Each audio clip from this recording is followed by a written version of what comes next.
From cheap shoes to luxury cars. They always noticed his shoes first. Cracked soles, faded color, stitching barely holding together. In a world that judged worth from the ground up, William walked into every room already defeated. He was the boy with cheap shoes, and everyone made sure he never forgot it. William grew up in a narrow apartment squeezed between louder, richer lives. His father worked as a night security guard, earning just enough to keep food on the table. His mother stitched clothes for neighbors, her fingers rough, her back permanently bent. Money was never discussed openly. It was felt every month. At school, William wore the same pair of shoes for 3 years. They were bought from a roadside stall, cheap, uncomfortable, and unforgiving. When the soles started tearing, his mother stitched them back together with thick black thread. William noticed the looks, the whispers, the laughter. "Bro, are those shoes older than you? Careful, man. One step and they'll fall apart.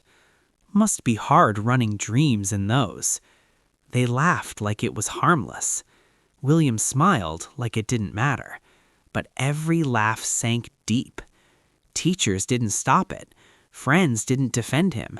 Silence became the normal response to humiliation. William learned something early.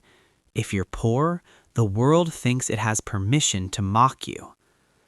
College didn't improve things. It sharpened them. William entered a business college filled with confident students, wearing branded clothes, expensive watches, and effortless arrogance. Parking lots were full of bikes and cars that cost more than his family's yearly income. William walked every day. His cheap shoes followed him into classrooms, libraries, and cafeterias. During group projects, his ideas were heard, but his presence was tolerated, not respected. One day, during a presentation, a classmate laughed mid-sentence. "Man, you talk about investments," he said, pointing down, "but your shoes don't even believe in you." The room erupted. William froze, not because he didn't have a response, because he realized something terrifying. They didn't see him as competition. They saw him as entertainment. That night, William went home and removed his shoes slowly. He stared at them for a long time and made a decision. Not out loud, not emotionally, strategically. William promised himself 3 things. Never explain his struggle. Never show his anger. Never forget who laughed. He didn't want loud revenge. He wanted irreversible revenge. William stopped talking about dreams. He started building them. While others partied, he learned finance, market behavior, sales psychology, and business operations.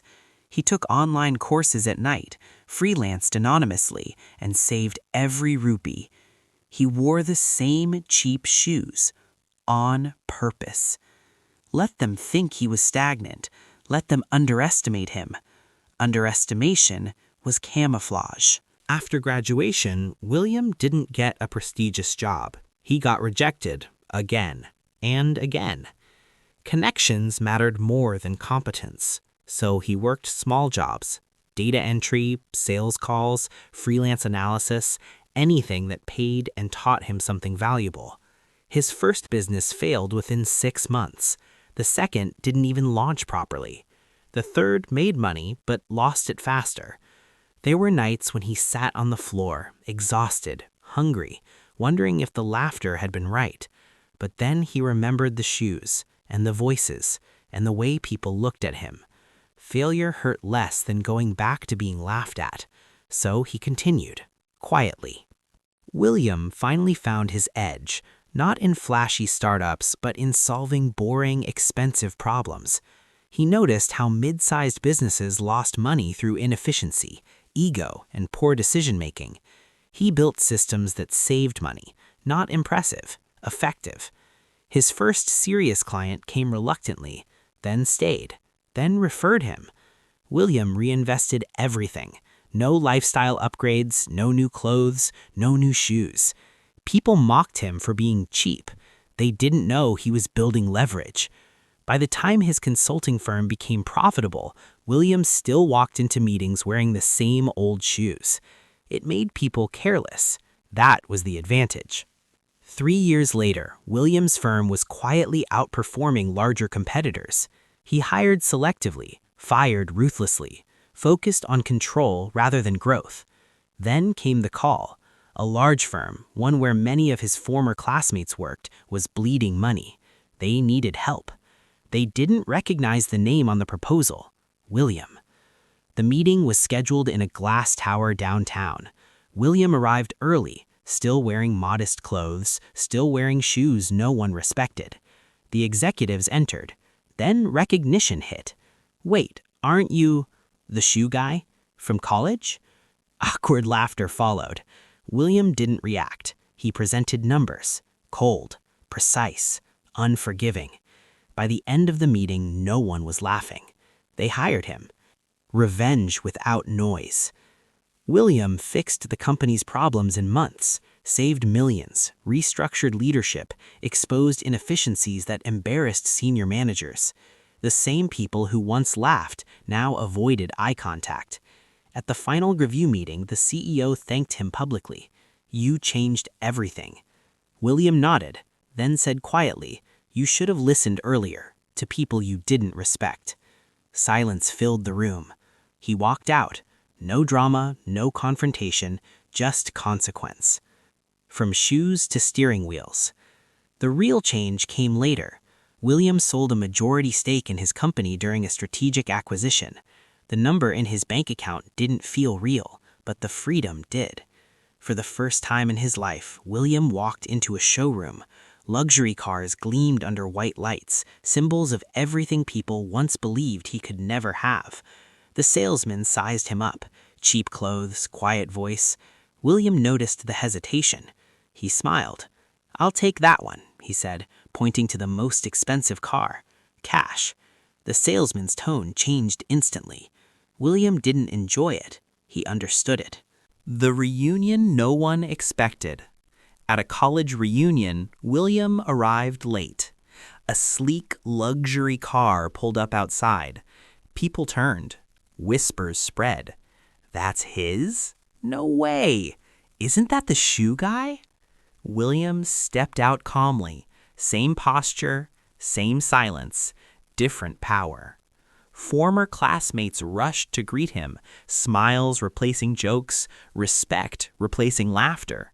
One of them laughed nervously. "Guess those shoes didn't hold you back after all." William looked at him, then replied softly, "They carried me further than you think." The final victory. Years later, William stood in his garage, surrounded by luxury cars. He wasn't impressed by them. They weren't trophies.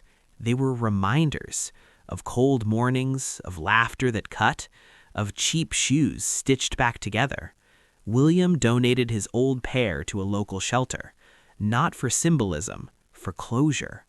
The boy everyone laughed at didn't become loud. He became unreachable.